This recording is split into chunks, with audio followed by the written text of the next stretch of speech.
Bom, continuando com os trabalhos, daremos início agora à segunda mesa do período da manhã. Convidamos para a coordenação da mesma a consultora nacional para os temas da saúde ambiental e saúde do trabalhador da Unidade de Doenças Transmissíveis e Determinantes Ambientais da Saúde da OPAS-OMS, senhora Priscila Bueno. Muito obrigada. Jamile,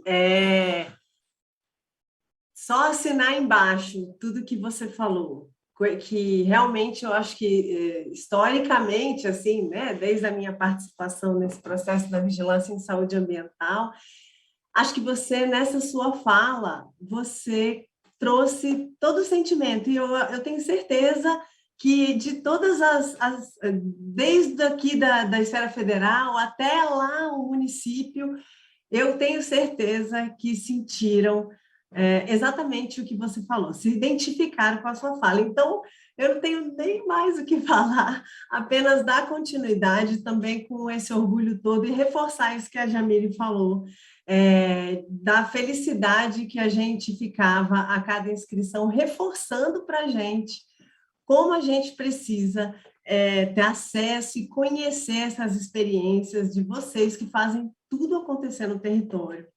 Então, eu vou rapidamente cumprimentar todo mundo novamente e vou apresentar aqui as próximas experiências. Teremos 2 experiências agora, lembrando que vocês terão 20 minutos para apresentar e que, em seguida, a gente vai ter 20 minutos para comentar. A primeira experiência, vou falar as 2 e chamo em seguida, da linha temática Territórios Sustentáveis e Saudáveis. A experiência é o Observatório dos Territórios Sustentáveis e Saudáveis da Bocaina, OTSS. Palestrante a Marcela Cananéia, coordenadora de Justiça Socioambiental do OTSS e integrante do Fórum de Comunidades Tradicionais e da Coordenação Nacional de Comunidades Tradicionais Caiçaras. Em seguida, teremos, na linha temática Gestão e Governança em Saúde Ambiental, a experiência Institucionalização do Programa de Vigilância dos Teores de Flúor da Água de Abastecimento em Porto Alegre, que será apresentado por Alex Lamas, gerente da Unidade de Vigilância Ambiental da Diretoria de Vigilância em Saúde da Secretaria Municipal de Porto Alegre. Então, agora, eu vou passar a palavra para a Marcela, para apresentar a experiência do Observatório dos Territórios Sustentáveis e Saudáveis da Bocaina. Marcela, você tem 20 minutos. Bom dia a todas e todos. Então, vou apresentar a experiência do Observatório de Territórios Sustentáveis e Saudáveis da Bocaina. É um programa, né? A gente deixou de ser um projeto em 2019 e fomos aí reconhecido como um programa da Fiocruz. E quem somos? Somos um espaço técnico-político de geração de conhecimento crítico a partir do diálogo entre o saber tradicional e o saber científico para o desenvolvimento de estratégias que promovam a sustentabilidade, saúde e direitos para o bem viver das comunidades em seus territórios tradicionais. Então, o Observatório ele é uma parceria entre a Fiocruz e o Fórum de Comunidades Tradicionais, e ele visa trabalhar, né, para o desenvolvimento sustentável das comunidades tradicionais, desse território, né, tradicional que a gente tem aqui na região, que a gente vai apresentar daqui para frente. Né? A gente trabalha a partir da determinação social da saúde, né, a partir do modo de vida das comunidades tradicionais, né, o que a gente considera saúde, né? E aí a gente vai se aprofundar um pouquinho mais na apresentação. Né? Quem que executa o programa do Observatório? É a Fiocruz, em parceria com o Fórum de Comunidades Tradicionais. E a Fiocruz, né, para apresentar aqui, ela é a mais destacada instituição em ciência, tecnologia e inovação em saúde da América Latina e está vinculada ao Ministério da Saúde do Brasil, A sua missão é produzir, disseminar e compartilhar conhecimentos e tecnologias voltadas para o fortalecimento e a consolidação do Sistema Único de Saúde, que contribuam para a promoção da saúde e da qualidade de vida da população brasileira, para a redução da desigualdade social e para a dinâmica nacional da inovação. O Fórum de Comunidades Tradicionais ele é um movimento social, uma organização, né, comunitária, que surge em 2007, e une, né, 3 povos, que é o povo indígena, quilombola e caiçara, que estão aqui na região de atuação do Fórum, que é Angra, Paraty e Ubatuba. São 3 municípios, né, e esses povos eles se unem para fazer luta, né, conjunto em defesa dos territórios tradicionais, em defesa deles se manterem em seus territórios, né, com seus direitos garantidos. Aqui tem algumas imagens, né, das nossas atividades nas comunidades tradicionais. Aqui é uma atividade da cartografia social lá na comunidade caiçara do Calhaus, aqui em Paraty, e onde atuamos, né, na maior remanescente da Mata Atlântica conservada entre os estados do Rio de Janeiro e São Paulo. Aqui para a gente situar, né, qual que é o lugar de onde falamos, de onde a gente está, né? A gente está em um território que abriga mais de 100 comunidades tradicionais, indígenas, quilombolas e caiçaras. Aqui um mapinha referenciando, né, as comunidades, o azulzinho ali caiçara, o verdinho indígena, o vermelhinho quilombola. E são os 3 municípios de atuação do Fórum de Comunidades Tradicionais. Na área de abrangência do primeiro sítio misto e vivo do Patrimônio Mundial da Humanidade na América do Sul, em 2019, né, nós recebemos aí o primeiro título de Patrimônio Mundial da Humanidade, primeiro título, na verdade, de sítio misto, né? Aqui tem um mapinha mostrando qual é a área do sítio misto, né, do título que a gente recebeu aí, que pega Angra, uma parte de Angra dos Reis e Paraty. Acho que é importante falar que esse título, né, ele foi conquistado justamente pela cultura viva das comunidades tradicionais, né, pelo fato da gente ter povos tradicionais vivendo em harmonia, né, fazendo uso e o seu saber tradicional, né, a partir aí da natureza que a gente tem aqui preservada. Em uma região onde os territórios tradicionais foram sobrepostos por unidades de conservação com diferentes graus de proteção, e aí a gente tem um mapa aqui de sobreposição de unidades de conservação, né? Paraty, por exemplo, 80% daqui do município é unidade de conservação. Atuamos em um território marcado por conflitos e impacto dos grandes empreendimentos nas áreas de energia, infraestrutura e turismo, né? E aqui a gente tem a especulação imobiliária, turismo predatório, né? Tem aqui a BR-101, construída na década de 70, tem aqui a usina nuclear, né? As plataformas de pré-sal, de exploração de petróleo, em um território que se amplia por novas articulações entre comunidades tradicionais, órgãos de governo, movimentos sociais e universidades, né? Acho que é uma coisa importante de se falar também, que a nossa atuação ela é em rede, né? A gente tem parceria aí com várias organizações, né? Com ONG, com os movimentos sociais, com as associações comunitárias, com as universidades. E aqui é o território de atuação até 2020, né? A gente atuava só com Angra dos Reis, Paraty e Ubatuba, Angra dos Reis e Paraty no estado do Rio, Ubatuba no estado de São Paulo, e em 2021 a gente passa a atender 7 municípios, né? A partir da condicionante do pré-sal que a gente está executando, né? Do Programa de Educação Ambiental, que na primeira fase ele já abrangia aí esses municípios, e quando a gente pegou a segunda fase para atuar, que a primeira fase não foi executada por nós, né? Aí a segunda fase a gente passa então a atuar com os municípios de Mangaratiba, Angra dos Reis, Paraty, Ubatuba, Caraguatatuba, São Sebastião e Ilhabela, todos com comunidades tradicionais e comunidades pesqueiras.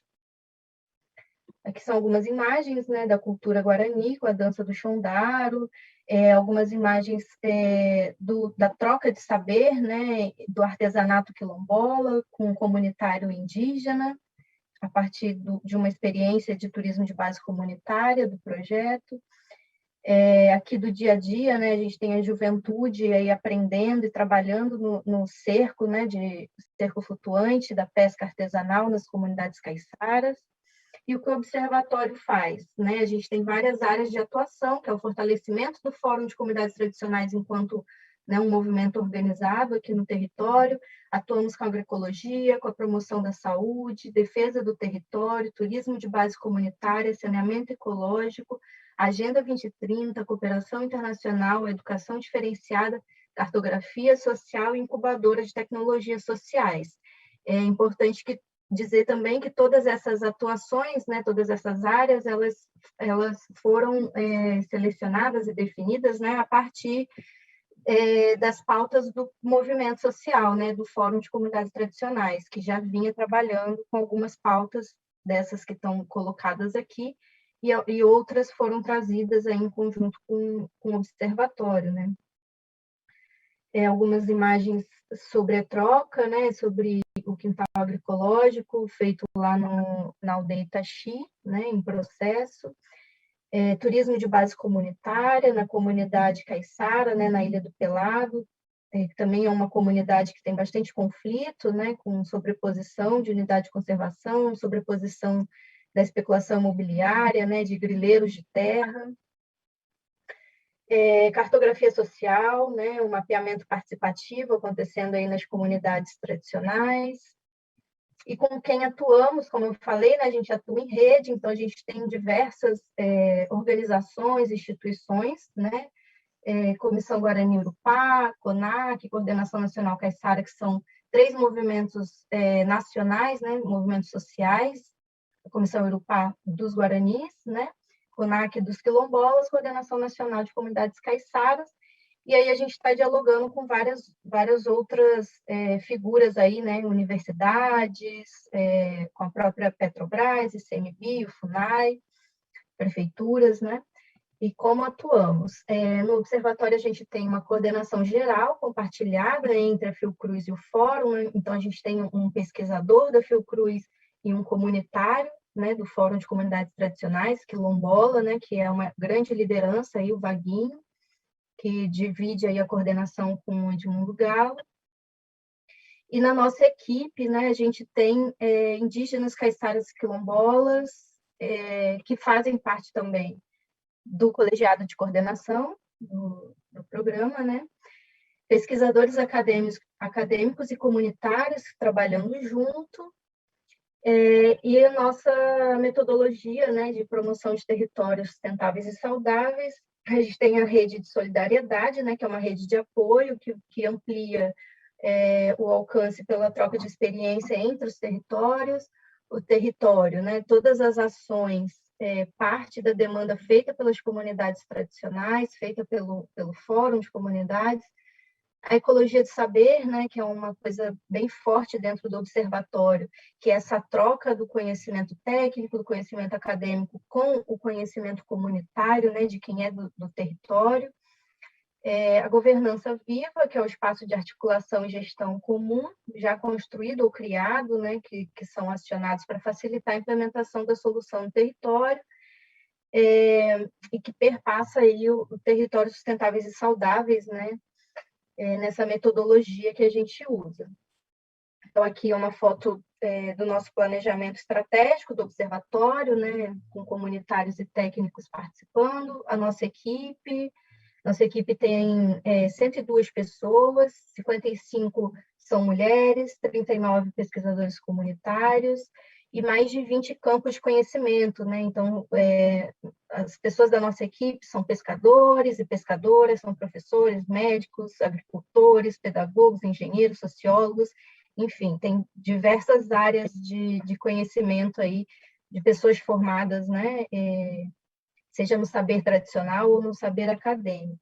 E as comunidades tradicionais que a gente atua, né, que a gente tem pesquisadores comunitários de várias comunidades. Então, a gente tem representantes da aldeia Sapucaia, aldeia Rio Bonito, Araponga, várias aldeias, vários quilombos e comunidades caiçaras, né, dos 3 municípios, e agora também ampliando aí para os outros municípios, né? Praia de Juqueí, por exemplo, em São Sebastião, né? Ilhabela. Governança e gestão do observatório, né? A gente tem uma coordenação geral, uma cooperação internacional, que é uma assessoria da coordenação geral, né? Que a gente tem ampliado aí o diálogo com a América Latina também. E a gente tem a governança, né? Tem uma coordenação de governança e gestão, onde está alocada a Secretaria Executiva, assessoria, articulação institucional e a incubadora, que se desdobra aqui em agroecologia, saneamento e TBC, né, para desenvolver essas 3 tecnologias sociais. E a gente tem aqui a coordenação de justiça socioambiental, a coordenação de gestão de saberes e a coordenação de gestão territorializada, e a coordenação de comunicação, né? Todas essas coordenações, elas trabalham juntas, a gente tem um colegiado de coordenação, né? De coordenação geral, e temos outros vários colegiados também, né? O colegiado de convivência, colegiado de cooperação internacional, colegiado de governança territorial, colegiado comunitário, coletivo de mulheres, colegiado de coordenação, que eu já comentei.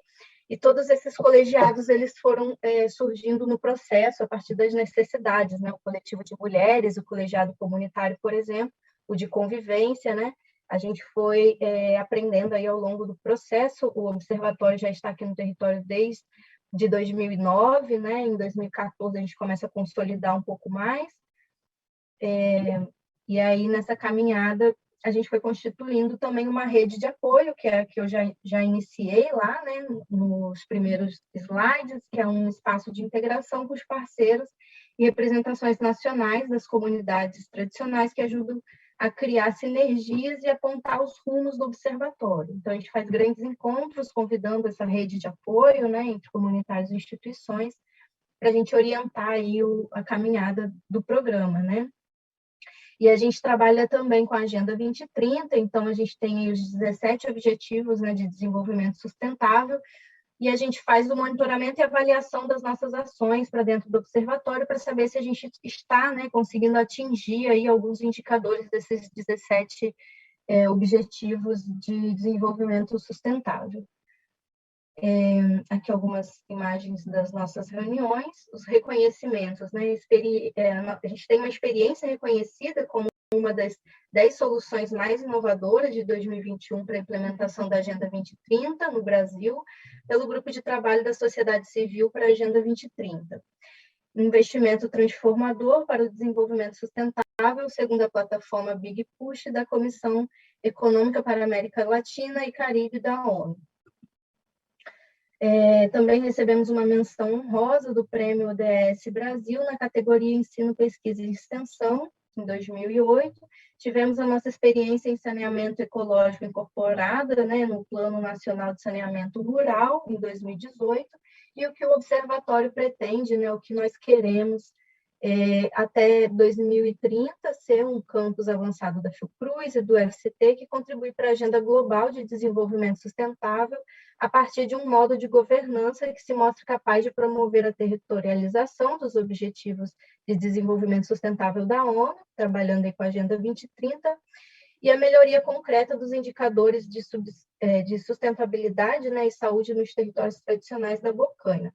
A gente trabalha com alguns fatores críticos de sucesso durante o nosso planejamento estratégico. A gente levanta pelo menos 5 questões que a gente precisa trabalhar e aprofundar um pouco mais, né? Então, todas voltadas para o fortalecimento aí do programa no território de atuação. E aqui algumas imagens também dos nossos trabalhos, né, e das comunidades tradicionais. Então, é importante dizer que o observatório, ele é essa ecologia de saber na prática, né, e que ele reconhece, né, o saber tradicional, a importância que tem o saber tradicional, né, saber empírico, né, para a construção de soluções, né, para o território do bem viver, para o desenvolvimento sustentável, né, para as comunidades tradicionais. Então, desculpa se eu passei muito rápido, eu estava preocupada aqui com o tempo dos 20 minutos que eu não estava contando. Estou contando aqui, Marcela, tranquila. Está dentro do tempo, né? Mas, a princípio, é isso. Se tiver alguma dúvida, a gente vai complementando. Obrigada. Muito obrigada, Marcela. Como é bom a gente ver essa abordagem ampla em comunidades tradicionais. Realmente é uma satisfação poder ver. E com esse pano de fundo totalmente imbricado dos Objetivos do Desenvolvimento Sustentável. Eu já vou passar aqui agora para a experiência institucionalização do Programa de Vigilância dos Teores de Flúor da Água de Abastecimento em Porto Alegre, com o palestrante Alex Lamas, gerente da Unidade de Vigilância Ambiental da Diretoria de Vigilância em Saúde da Secretaria Municipal de Porto Alegre. Primeiro, boa tarde, Priscila. Estava elogiando e parabenizando a Jamile e a Carol pela atenção aos trabalhos. Parabenizo também a Marcela, que fez a apresentação anterior, achei fantástico, né, o conceito e práticas que ela nos traz. E apresento aqui, então, esse relato de experiência de Porto Alegre, né, do 28º ano que a gente tem já de heterocontrole da teores de flúor aqui em Porto Alegre. E é um trabalho, claro, de um conjunto bem maior, né, de um grupo bem maior de pessoas que estão trabalhando nesse tema já há um bom tempo, mas a gente submeteu para amostra, eu, Alex Lamas, né, cirurgião dentista, Rogério Balestrin, que é engenheiro químico aqui da equipe de vigilância da qualidade da água, a Samira, que é dentista e residente aqui também da equipe. Pode passar para o próximo slide. Só para contextualizar um pouquinho a equipe, né, a antiga equipe de vigilância da qualidade da água, atualmente equipe de vigilância de saúde ambiental, está dentro da Vigilância em Saúde Municipal, a DVS, dentro da Secretaria Municipal de Saúde, e tem suas assessorias técnicas, como CIEVES, a assessoria de ensino e pesquisa. Temos também as assessorias, as atividades meio, e 4 unidades básicas aqui, né, digamos, dentro da vigilância. De baixo para cima, saúde do trabalhador, unidade de vigilância sanitária, unidade de vigilância epidemiológica, e a unidade que eu gerencio, a unidade de vigilância ambiental. Dentro dessa unidade, então, a gente tem 5 equipes, né, de vigilância da antropozoonose, a fiscalização ambiental, que perpassa o trabalho das outras equipes, o núcleo de saúde ambiental, vigilância de corredores diretores e essa equipe que eu anteriormente chefiava. As atribuições principais, então, da EVSA são a gestão do vigiário municipal, a vigilância de alguns setores regulados, né, que fazem, por exemplo, o transporte de água potável, as empresas que fazem a limpeza de reservatório de água, entre outros. A gente se preocupa também com essas tarefas nobres aí de comunicação em saúde ambiental e também, como recebemos residentes, né, e acadêmicos, buscamos fazer um trabalho de pesquisa e formação também, que foi a origem, inclusive, desses dados aqui que eu vou apresentar para vocês. Podemos passar para o próximo slide. A base, então, do Vigiágua são as portarias de potabilidade, né, anteriormente 2914, depois a portaria de consolidação número 5, no anexo 20, e atualmente a portaria 888, né, de 4 de maio de 2021. À esquerda, a gente tem um mapa do nosso território de atuação, né. Estava encantado também com aquele mapa da Marcela ali, né, mas Porto Alegre também tem seus encantos, né. Então, à esquerda a gente vê o Guaíba, a gente tem o Delta do Jacuí, inclusive fornece 100% da nossa água, né, o Jacuí para uma das estações de tratamento, o Francisco Lemos Pinto, e todas as demais estações de tratamento utilizam a captação no Guaíba, né? Então a importância também de a gente ter esse trabalho, essa visão, né, de ecológica, essa preocupação ambiental aqui para a cidade de Porto Alegre. A gente tem certeza que a água não vai acabar em Porto Alegre, mas a qualidade dela é sempre uma preocupação de todos os órgãos aqui de saneamento e de saúde da cidade.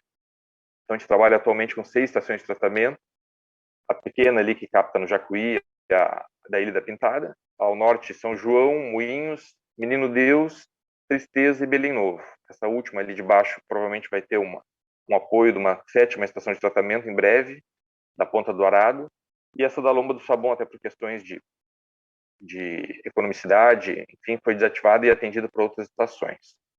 Pode passar um próximo slide. Então, à direita ali a foto de uma dessas estações de tratamento, talvez a mais bonita de todas, também um dos pontos turísticos da cidade, além do gasômetro e do laçador, né? É uma estação de tratamento que teve um projeto inicial inglês, e até por isso ela tem a parte das filtragens cobertas, porque no projeto inicial se preocupava com não congelamento da água, né? Que não é uma realidade para Porto Alegre, mas o projeto se manteve e temos uma bela estação de tratamento ali no centro da cidade. Então, voltando para o Vigiflúor, a gente tem, como o colega já comentou, dentro da portaria 888, o valor máximo permitido é de 1,5 ppm. Esse é um dos parâmetros que a gente tem que ter atenção. E aqui na realidade de Porto Alegre, questões de temperatura, enfim, a faixa de adequação é entre 0,6 e 9 partículas por milhão de flúor na água da cidade.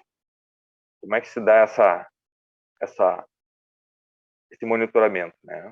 O que a gente sabe podemos passar, o que temos de evidência já a nível populacional, e tem certeza disso, né, que a gente, com uma boa adequação dos teores de flúor na água de abastecimento, a gente vai conseguir reduzir as cáries. Se a gente mantiver essa faixa entre 0,6 e 9 ppm, a gente pode ter certeza que a gente não vai causar fluorose, né, a gente pode controlar as fluoroses.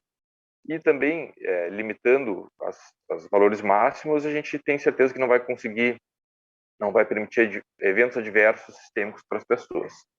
E essa medida de fluoridação das águas de abastecimento é tão importante, né, na redução das cáries, na experiência quanto na redução de cariados perdidos e obturados, foi considerado no século passado pelo CDC como uma das mais importantes conquistas da saúde pública, né, junto com vacinação, planejamento familiar. Então, está aí a importância ainda atual, né, as evidências científicas mostram ainda a importância para o Brasil da fluoridação das águas de abastecimento.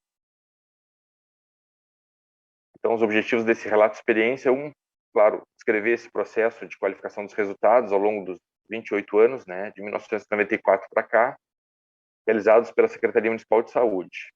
E, como a gente sabe que nem todos os municípios conseguem floretar, ou alguns floretam, mas não realizam esse monitoramento, né, essa vigilância, a gente quer contribuir então, também para a gestão e execução desses programas em outras realidades. O relato parte, então, desse resgate de informações, né, de relatórios desde 1994. A partir de 2013, a gente já tem dados no CISÁGUA e também com revisão de literatura e documentos institucionais. Aqui um pouquinho mais um mapinha, né?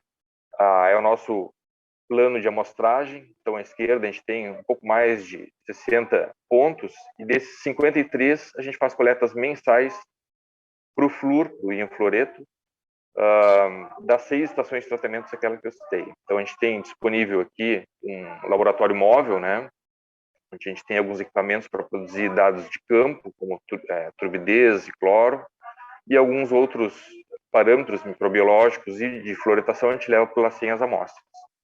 A gente gera, então, um banco de dados mensal, né, onde a gente vai avaliando essa frequência de tempo para cada uma das estações de tratamento. Se a gente compilar, então, todos esses dados, a gente passa ao próximo slide, a gente vai ter, então, esse histórico, né? Nas linhas ali, os anos, enfim, e nas colunas, algumas das variáveis que eu quero apresentar hoje, né? Como número de amostras, né? Teve uma evolução importante no número de amostras, e principalmente no nível de adequação. Nos primórdios do programa, então, a gente tinha metade só das amostras adequadas, né, entre 0,6 e 0,9 ppm. Isso foi evoluindo até os anos 2000, a gente já teve mais de 90% de adequação. Um outro parâmetro importante é a gente limitar, então, os valores máximos, né. Até o ano passado eu apresentava dizendo que em 2005 foi um valor máximo de 2,2, né, ou seja, acima do valor máximo permitido pela portaria. A gente teve uma amostra também agora no ano passado de 1,6, né? Mas de maneira geral a gente pode dizer que a gente teve uma tendência central, né? Tendência a se aproximar das médias nesses últimos 28 anos, enfim, tanto que agora em 2021, nesse primeiro quadrimestre, a gente teve 94% de adequação das amostras. Aqui uma breve síntese então desses resultados, né? Uma coisa importante é que nas amostras iniciais a gente tinha um número muito grande de valores acima de 0,9 ppm, né? Ou seja, amostras de 1 ppm, 1,1 ppm, era quase 50% das amostras, e isso sim levando talvez um risco maior à fluorose, mesmo que leve, né? Então esse incremento foi se dando ao longo do tempo, e a gente atingiu já nos anos 2000 mais de 90% das amostras. Tanto que agora, nesse último quadrimestre, nesse quadrimestre de 2021, não tivemos nenhuma amostra acima do 0,9 ppm e uma adequação, de maneira geral, bastante importante. aqui uma outra forma de expressão desses dados, né? Os valores foram evoluindo, uma tendência sempre de manutenção, e ao longo do tempo a gente não teve um número significativo de amostras acima do valor máximo permitido, né? E isso dado desde 2013 para cá. Então, só repetindo, né, que esse benefício da prevenção da cárie dentária vai ocorrer ao longo do tempo, se a medida se mantiver também. É importante que a gente não tenha intercorrências, né, ao longo do tempo nessa fluoretação. E ao longo desse tempo também a gente tem que ter uma limitação dos valores máximos permitidos. Aqui abaixo a gente tem uma foto da estação Menino Deus, com incremento tecnológico até já de sensores, né, já para turbidez, cloro e flúor já automatizados. Então, a gente tem as análises de vigilância, você percebe também das análises de controle, né, e essas vão ser feitas ao longo do tempo nas estações de tratamento, inclusive de forma online, em rede, né? Então, avanço tecnológico que o titular do saneamento está incrementando. Um terceiro aspecto, talvez seja relevante para esse monitoramento dos teores de flúor, é a própria variância, né? Essas amostras todas têm uma tendência central. A próxima medida é importante porque a gente garante não só uma análise da média, né, que às vezes ela não reflete a realidade, a gente pode ter várias amostras fora do padrão e numa média a gente ter digamos, dentro da faixa. Então é importante para a gente que a gente avalie também a questão do desvio padrão, uma menor variância, e isso garante também, pelo menos nesse aspecto da fluoretação, uma melhor qualidade da água de abastecimento. Por último, a gente está pensando, né, a partir dessa análise dos dados, um modelo teórico-lógico para avaliação do programa ao longo do tempo, e talvez também para submeter às outras realidades, né, onde a gente pense, então, quais são os atores principais, os atores importantes, né, como o próprio órgão fiscalizador, quais são as atribuições importantes do órgão de saneamento e da relação com a sociedade que a gente tem. Então, ao longo do tempo, a gente vê, para a gente manter essa medida e conseguir qualidade, né, nesses resultados, a gente tem que ter principalmente garantia dos recursos humanos, uma estrutura organizacional e física que se mantenha também ao longo do tempo. Um outro aspecto, uma outra subdimensão seria importante a própria incorporação tecnológica, né, ao longo do tempo, até a troca do fluorsilicato para o ácido fluorsilícico foi uma questão que incrementou na possibilidade de uma dosagem mais controlada ao longo do tempo nessas estações de tratamento, então qualificou o resultado também. É importante que se faça monitoramento constante para cada sistema a partir de dados de controle e vigilância mensais. A gente acredita que isso permite, inclusive, uma retroalimentação mais oportuna de alguns processos.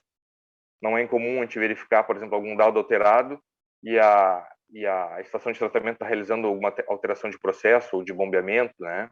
Então é importante que essa retroalimentação de dados e revisão de processo seja oportuna.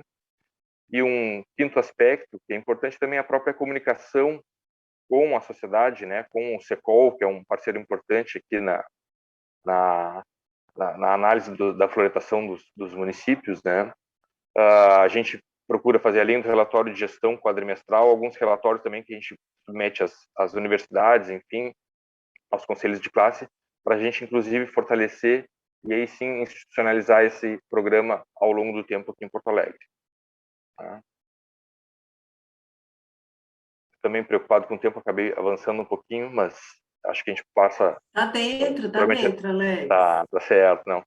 Só para dizer, então, que essa experiência, né, foi fruto do trabalho de um grupo mais amplo, né, de alguns dentistas e outras pessoas que passaram aqui também, né, e para essa institucionalização é importante, então, ter esse trabalho conjunto, né, uma comunicação constante entre sociedade, o órgão de saneamento e o gestor municipal. Eu agradeço, deixo meu contato aqui para futuro debate. Muito obrigada, Alex. Como a Jamília exaltou as outras experiências, né? Eu acho que a gente sabe como que é fazer acontecer no território, né? Então, todos os desafios, tudo envolvido, a gente trabalha num tema, e aí já me referindo às duas experiências, a gente trabalha com matemática que, claro, a saúde, ela precisa estar sempre dialogando com diversos outros setores, né? Mas a saúde ambiental em si, quando a gente fala de territórios do território, a saúde ambiental, a gente costuma dizer assim, nenhum problema começa nela e nem termina nela, mas a saúde ambiental, ela é fundamental para a articulação, para o debate, para fazer o monitoramento. Então, assim, a gente conseguir ver o avanço disso, especialmente como você está mostrando, na vigilância, né, no que vocês denominam aí o Vigiflor, é muito bom ver acontecer. Em relação eu vou colocar aqui para a Marcela, para a gente aprofundar um pouquinho mais,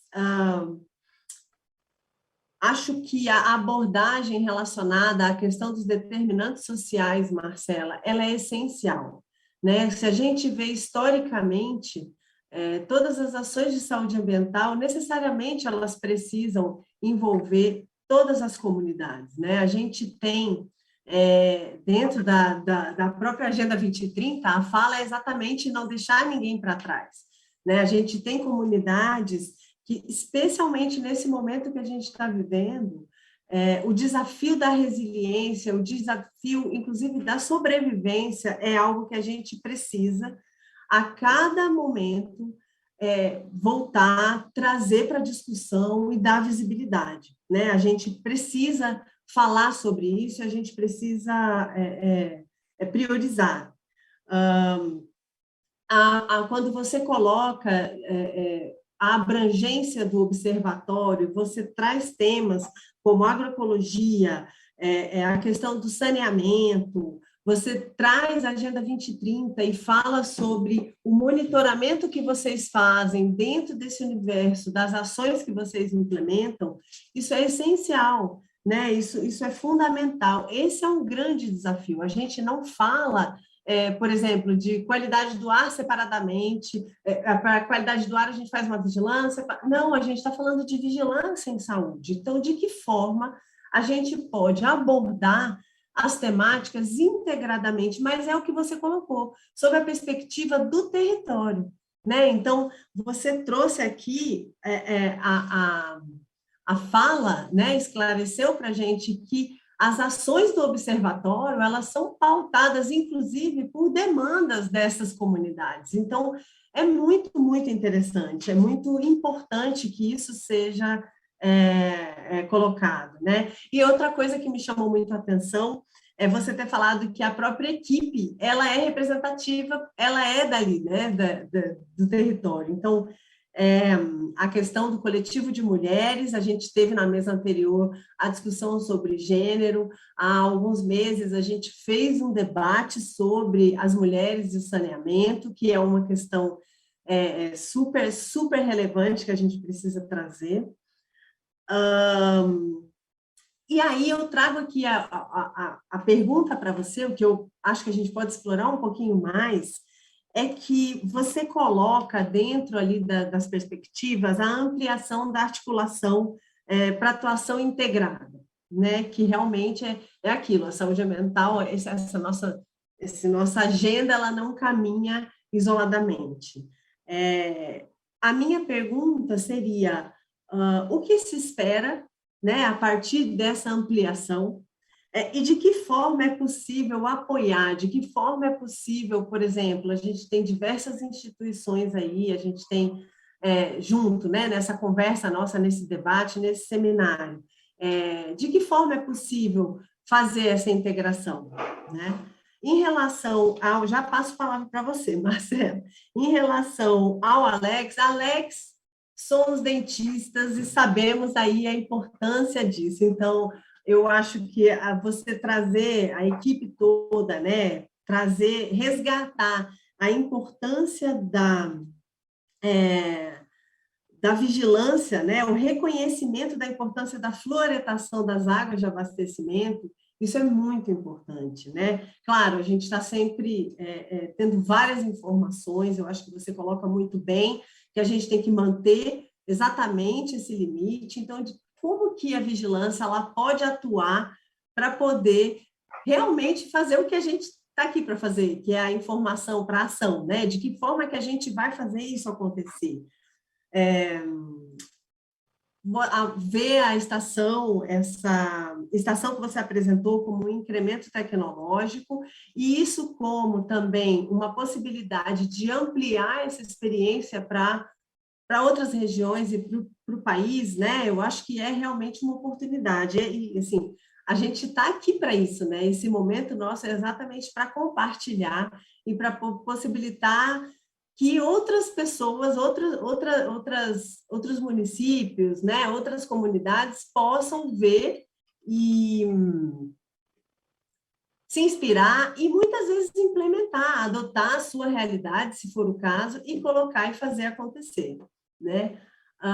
Eu tenho aqui ainda perguntas que vieram do chat, que dessas estações, Alex, quem faz a inspeção, enquanto as análises, a parte crítica e estatística, como por ensaios de proficiência, se isso é realizado, se tem alguma possibilidade, especialmente no Estado, né, de treinamento para a realização desse tipo de inspeção. E ainda, a gente teve aqui uma pessoa ressaltando a importância da necessidade de que os equipamentos sejam calibrados, né, por empresas certificadas, enfim. Então, tem essas duas questões. Da minha parte, seria qual é... Você falou da estruturação do modelo, né? Incluindo os diferentes atores e a sociedade. A minha pergunta aí, me somando aos colegas que eu trouxe aqui para você, seria qual foi o desafio? Porque o modelo, tudo bem que ele está sendo estruturado, mas assim, vocês já têm essa experiência. Qual foi o maior desafio, né, para isso? Porque a gente está falando de diversos atores e a gente sabe que, às vezes, na realidade, não é tão simples mobilizar, né, para poder implementar essa proposta. Então, eu passo agora a palavra para a Marcela. Marcela, 5 minutos para você comentar. Não se preocupa com o tempo, qualquer coisa eu te aviso, tá? Pode ficar à vontade para responder. Tá certo. Obrigada. Você falou um pouco sobre a ampliação, né, da articulação integrada e o que se espera a partir da ampliação, né? Como apoiar e como fazer essa integração. Eu acho que o que a gente espera, né, dessa ampliação é dar visibilidade, né, ao problema, né, às questões que são enfrentadas nesses territórios de comunidades tradicionais, que por muitas das vezes é muito parecido, né, os problemas dos povos tradicionais no Brasil todo, mas eles têm as suas especificidades, né, a partir da região onde eles se encontram. Então, a gente aqui tem uma especificidade das comunidades tradicionais em relação às indústrias, né, em relação à especulação imobiliária, principalmente, né, por ser um território de natureza preservada, né, um foco aqui tem um foco grande, né, também do turismo de massa. Então, o que a gente pretende, né, é dar visibilidade para esse território e fortalecer também, né, a partir de buscar as políticas públicas, né, de implementar as políticas públicas diferenciadas das comunidades tradicionais que elas têm por direito, né? Existe o decreto 6040, né, com a Política Nacional de Desenvolvimento Sustentável, né, a Convenção 69 da OIT, que o Brasil ainda é signatário, né?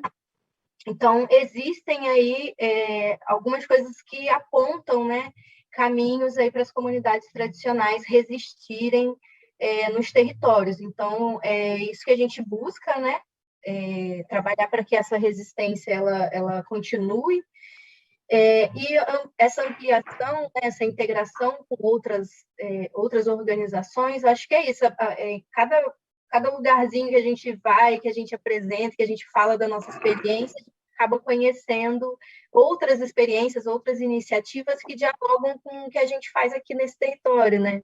E aí, a partir daí, a gente vai construindo as conversas, né? E vai namorando para depois fazer esse casamento aí, como foi o Fórum de Comunidades Tradicionais e a Fiocruz, né? Quando a Fiocruz chegou aqui no território, já existia o fórum, já era um movimento organizado, e quando eles chegaram já dialogando, falando sobre saúde nas comunidades tradicionais, a gente demorou ainda um tempo para entender, né, e até ter essa confiança também, né, dessa instituição, que a gente entende que é uma instituição muito importante, mas quem são as pessoas, né, que estão chegando, como é que isso funciona? Então, assim, teve um tempo ali de namoro até que tivesse esse casamento entre o Fórum e Fiocruz e formar aí o observatório, né? Então, eu acho que tem esse momento também da gente trocar um pouco mais, né? E pensar junto essas estratégias, né? De fazer o desenvolvimento sustentável acontecer nos territórios tradicionais. Então, acho que é um pouco isso. Assim. Obrigada, Marcela. É realmente um desafio, né? E a gente sabe a pressão, né, que estão sofrendo. Então, obrigada novamente. Eu passo a palavra agora para o Alex. Priscila, então, fiquei sabendo que a colega, Priscila, também dentista, né, nessa área ambiental aí. Joia. Eu verifico pelo menos 3 questões aqui que tu me traz, né? Uma do desafio para o programa. O desafio do programa é o próprio desafio do Sistema Único de Saúde, né? Inclusive, nas nossas andanças diárias aí da amostragem, as pessoas eventualmente não saibam, né, que essa é uma das tarefas da saúde municipal. Então, também é um trabalho de comunicação nesse sentido. E os desafios do SUS sempre foram, desde seus primórdios, né, recursos e formação. Né? Eu acho que a gente vai construindo isso ao longo do tempo. E o programa andou junto desde 94, né, um pouquinho mais recente, mas andou junto com a construção do Sistema Único de Saúde aqui na cidade de Porto Alegre e se manteve enquanto conseguimos, né, e conseguiremos ao longo do tempo manter esses recursos para insumos, para equipamentos, né, para um laboratório móvel e para a equipe que atualmente conta então com dentista, com engenheiro químico, com um médico veterinário, um administrativo aqui. Então o desafio sempre foi esse, né, e acho que conseguiremos por mais um período, quem sabe mais 28 anos, manter esse heterocontrole do flúor. Tem uma segunda questão também de comunicação, né, que a gente que eu trago da gente trabalhar com a informação correta, né, nesse tempo aí de tantas fake news. Então é um desafio para o programa a gente trabalhar com um histórico correto, que significa o flúor, né, que está no solo, que está nos alimentos. Teve uma descoberta, inclusive, em fontes naturais lá nos Estados Unidos, né? Então a gente trabalha tanto com a sociedade, mas também com os acadêmicos de odontologia. Pelo menos uma vez ao ano a gente conversa com o pessoal da PUC, da URGS aqui, e traz também essa mesma análise e avaliação do programa, né? Desmistificando algumas coisas em relação ao flúor, né? Já formando a próxima geração de dentistas aí para carregar esse programa. E uma terceira pergunta que colocam é sobre o treinamento em relação à inspeção das ETAs, né? A gente faz inspeções anuais das estações de tratamento de água em todas elas, seguindo, enfim, alguns protocolos dados pela portaria de potabilidade e pelo que nos solicita o Vigiágua Estadual, né, o SEVES aqui do Rio Grande do Sul. Inclusive, a gente trabalha com eles nos treinamentos, né, das demais municípios aqui. Então, é incomum a gente apresentar um pouquinho da experiência de Porto Alegre para os municípios do interior. Tá? E um último ponto ali que também trouxeram sobre a calibragem dos equipamentos, né? O flúor a gente faz a coleta e entrega no laboratório central, um laboratório credenciado que a gente tem aqui em Porto Alegre. Então, através de um sistema que chama o GAL, né? A gente recebe de novo o laudo dessas amostras e aí que a gente começa a compilar os dados naquele banco de dados que eu apresentei. Muito bom, Não sei se Alex. já conta, Priscila. Sim, sim, e a inspeção é realizada por vocês mesmos, pela própria Isso. Secretaria Municipal de Saúde, Isso. certinho. Não, perfeito. Isso. Bom, eu queria, se vocês quiserem fazer mais algum comentário, eu abro a palavra, porque a gente ainda tem aí um tempinho. Então, e depois a gente, em seguida, para a gente encerrar. Eu acho que eu te cortei, Alex. Diga. Não. Nossa, só queria comentar, inclusive, na última rodada de inspeções, a gente estava trabalhando na inspeção das estações de tratamento e montando essa apresentação aqui da mostra, né, que acabou terminando agora em conjunto, as duas, a apresentação para a mostra e essa rodada de inspeções das estações de tratamento. Maravilha. Marcela, você quer comentar mais alguma coisa? Não, na verdade, só agradecer mesmo, né, por esse espaço de apresentação, né? Acho que uma coisa importante aí que a gente faz e continua fazendo são as denúncias, né, e os anúncios, né, que a gente vem falando muito disso, que eu acho que é expor mesmo esses retrocessos, né, que estamos vivendo aí de desmonte das políticas públicas, né, principalmente para as voltadas às comunidades tradicionais, mas também anunciar as coisas boas, né, que a gente também está aí no enfrentamento e está realizando um monte de coisa importante também para as comunidades, né, junto com elas, com a participação delas, e eu acho que é esse o caminho mesmo de construção, né? Então, é isso que eu tenho a dizer e agradecer. Muito obrigada, Marcela. Muito obrigada, Alex. Queria novamente exaltar as experiências que vocês trouxeram, dizer que realmente aquela coisa da gente não ver só o problema e a gente, claro, criticar, mas a gente buscar também identificar e implementar aí soluções para a gente poder avançar, né, dentro do que é possível a gente fazer.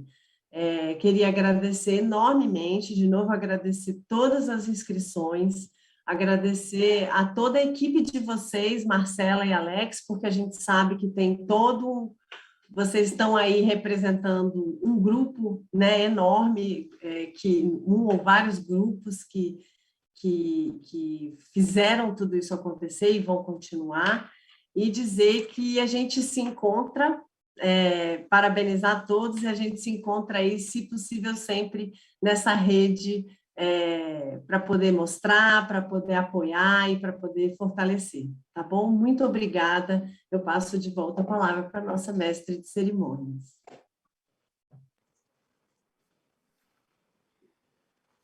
Bom, encerramos então as atividades do período da manhã e informamos que às 14 horas retornaremos com as atividades do período da tarde. Um ótimo almoço a todos. Até logo.